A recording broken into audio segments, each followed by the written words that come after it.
Kamu pernah bermain mesin boneka? Mesin ini biasanya terdapat di dalam arena bermain ketangkasan.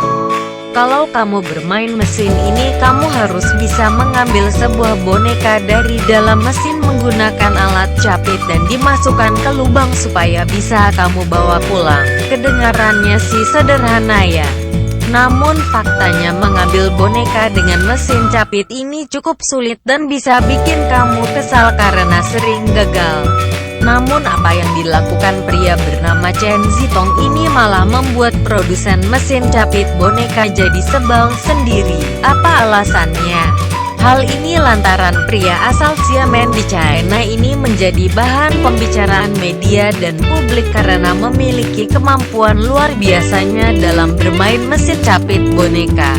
Bahkan kemampuan Chen sampai membuatnya dijuluki dewa mesin capit di pusat perbelanjaan Jianghu.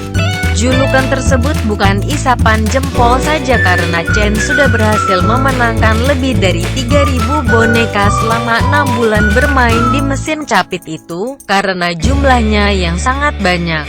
Chen bahkan sampai memiliki beberapa ruangan di rumahnya untuk menyimpan seluruh boneka yang berhasil diraih dari mesin-mesin capit itu.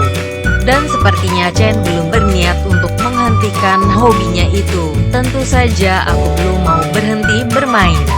Aku tak tahu sudah mengumpulkan berapa banyak boneka sekarang, ungkapnya seperti dikutip dari Shanghai. Secara keseluruhan, Chen memiliki 3 kamar di rumahnya yang berisi penuh boneka. Karena sudah ribuan terkumpul, Chen sampai meletakkan boneka-boneka koleksinya, yaitu di kasur, lantai, sofa, meja makan hingga dapur. Chen mengaku kalau dia mulai bermain mesin capit boneka itu pada bulan Juli 2015 lalu saat nganggur di supermarket iseng mengisi waktu. Chen pun mulai bermain tanpa sadar kalau dirinya semakin jago sampai bisa mengumpulkan ribuan boneka. Tak heran kalau kemampuan luar biasa Chen ini membuat beberapa pemilik mesin capit boneka akhirnya mengundangnya makan malam dan meminta Chen untuk tak bermain di mesin capit milik mereka lagi.